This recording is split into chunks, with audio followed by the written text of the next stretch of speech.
কেমন আছো তোমরা? নিশ্চয়ই আমার গল্পগুলো শুনে শুনে খুব সুখ নিচ্ছ আর আনন্দেই আছো। তোমাদের আনন্দে দিতেই তো আমি নিয়মিত তোমাদের জন্য নতুন নতুন ভিডিও নিয়ে হাজির হই। তো তোমরা যারা এখনও আমার চ্যানেলটি সাবস্ক্রাইব করনি তারা প্লিজ প্লিজ আমার চ্যানেলটি সাবস্ক্রাইব করে দাও, আর সাথে শুনতে পাবে তোমাদের অতি প্রিয় গল্প। জলদি জলদি ভিডিওতে একটি লাইক দিয়ে চ্যানেলটি সাবস্ক্রাইব করে দাও। আমাদের পাশের এলাকাতে থাকে অপু, ক্লাস 9-এ পড়ে। বয়ঃসন্ধিকালের পরিবর্তন অপুর মাঝে তখন প্রায় স্পষ্ট। গলার আওয়াজ আজ সবকিছুই বড় হয়ে গেছে, এমনকি সব জায়গায় গুজিয়েছে। কিন্তু হায়, এসব হলে কি হবে? অপুর চেহারায় কোনো নারীর প্রতি ইচ্ছার কোনো চিহ্নই পড়ল না।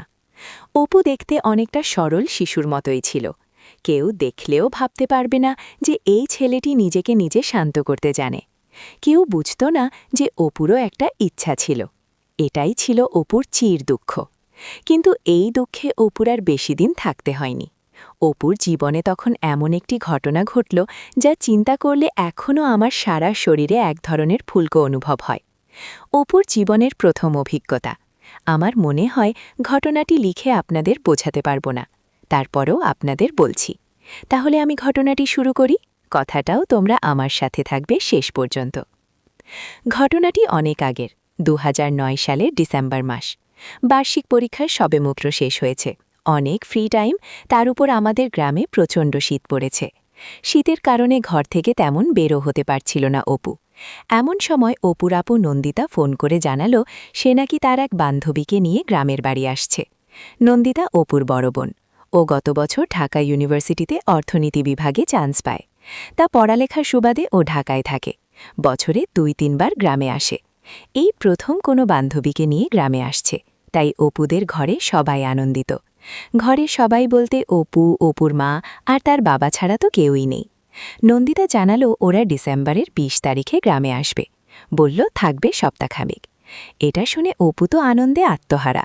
বড় বোন ও তার বান্ধবীর জন্য তখন থেকেই অপেক্ষা করতে শুরু করল অপু। দেখতে দেখতে 20 তারিখ চলে এলো। অপু যতটা সম্ভব পরিপাটি হয়ে তাদের জন্য অপেক্ষা করতে লাগল। সন্ধে 7টার সময় নন্দিতা তার বান্ধবীর বাড়ি পৌঁছালো। ঘরে ঢুকে নন্দিতা বলতে লাগল, গ্রামে এত ঠান্ডা রে বাবা রে বাবা, সারা শরীর জমে কাঠ হয়ে গেল। একটু বিশ্রাম নেওয়ার পর নন্দিতা তার বান্ধবীকে তার পরিবারের সবার সাথে পরিচয় করিয়ে দিতে লাগল। অপুর আপুর বান্ধবীর নাম স্মিতা। স্মিতাকে দেখার সাথে সাথে অপুর সারা শরীরে উত্তেজনা ভর করল। ইস, কি সুন্দর শরীর! অপু তো পুরো হাঁ হয়ে দেখছে সবকিছু। স্মিতার টাইট জিন্স প্যান্ট আর হলুদ রঙের সোয়েটার পরেছে। জিন্স প্যান্টে তাকে আরও সুন্দর লাগছে, কিন্তু সোয়েটারের আড়ালে তার ওইগুলো লুকিয়ে রয়েছে। তবে ওইটুকু দেখে অপু বুঝে গেল যে তার সবকিছুই খুব চমৎকার হবে।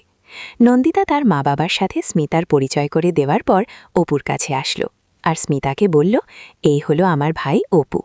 দেখতে হালকা পাতলা হলে কি হবে, এবার টেনে উঠবে। তারপর নন্দিতা স্মিতাকে বলল, অপু খুব লাজুক ছেলে, দেখ তোকে দেখে কথাই বলছে না, কি লজ্জা পাচ্ছে। স্মিতার সাথে সাথে অপুকে বলল, অপু, আমাকে তোমার লজ্জা পাওয়ার কারণ নেই। তুমি আমার সাথে ফ্রেন্ডলি কথা বলবে, তোমার আপুর সাথে যেরকম কথা বলল।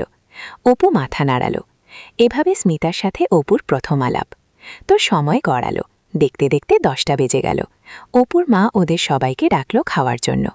ইতিমধ্যে স্মিতার সাথে অপুর অনেক ভাব জমে গেছে। খাওয়া দাওয়া শেষ হতে হতে প্রায় 10:30 বেজে গেল। আমাদের গ্রামের হিসেবে অনেক রাত, তাই স্বাভাবিকভাবে ঘুমানোর কথা উঠল। অপুদের বাড়ি খুব বড় যে তেমন নয়, ছোটখাটো, তবে একটি ছোট পরিবারের জন্য মানানসই। অতিথি এলে ঘুমানোর জন্য একটু সমস্যা দেখা দেয়। দুটাই শোয়ার রুম। এক রুমে অপুর মা আর অপুর বাবা ঘুমায়, অন্যটায় অপু আর তার আপু ঘুমাত। অপু আর নন্দিতার বিছানা যদিও আলাদা ছিল, তারপরও একই রুমে থাকতে হয়। যেহেতু নন্দিতা ঢাকা থেকে এসেছে, সাথে তার বান্ধবী, তাই অপুর মা আগে থেকে দুটো বিছানা সুন্দর করে রেখেছেন। শীতের সময় বিধায় দুটো বিছানায় প্রকাণ্ড সাইজের লেপ রাখা হয়েছে। তো বিছানায় যখন দুইটি, তাই কে কোন বিছানায় ঘুমাবে তা নিয়ে অপু, নন্দিতা আর স্মিতা ভাবতে শুরু করল। ঠিক হলো অপু আর স্মিতা এক বিছানায় আর অন্যটায় নন্দিতা ঘুমাবে। সিদ্ধান্ত নন্দিতাই বলে দিল। কারণ হিসেবে নন্দিতা বলল, স্মিতার সাথে অপু যেন আর একটু গল্প সল্প করে। তাই তো শীতের রাতে তো সবার শরীর ঠান্ডা একেবারে নাজেহাল। বন্ধুরা, আমিও কিন্তু ঠান্ডায় একেবারে জমে গেছি। নন্দিতা, স্মিতা আর অপু রাত 12টা পর্যন্ত জমিয়ে আড্ডা দিল। আড্ডা শেষ হওয়ার পর এখন ঘুমানোর পালা। নন্দিতার স্মিতা ঘুমানোর কাপড় পরে নিল। দুজনে শর্ট প্যান্ট পরল আর টি শার্ট যা ছিল তাই রেখে দিল। অপু আর স্মিতাকে একই বিছানায় শুল আর নন্দিতা অন্যটায়। স্মিতা আর অপু একই লেপে ঘুমাতে হবে, কারণ বিছানায় একটাই লেপো।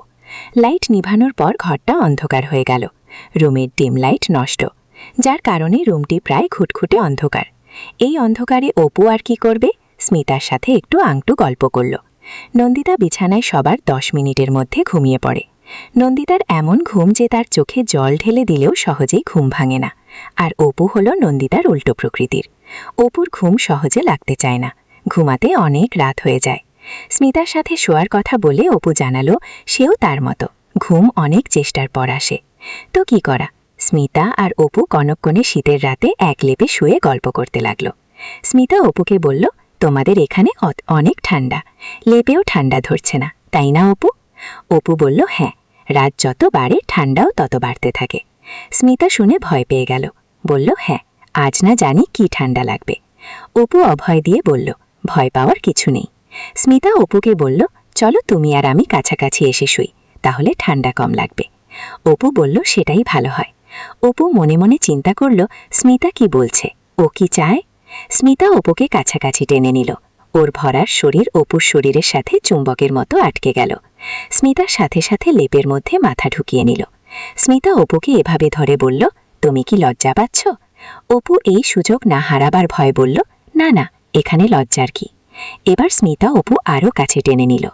মুহূর্তের মধ্যে লেপের ভিতর গরম হয়ে উঠল। বন্ধুরা, আমারও কিন্তু এখন একটু একটু গরম লাগতে শুরু করেছে।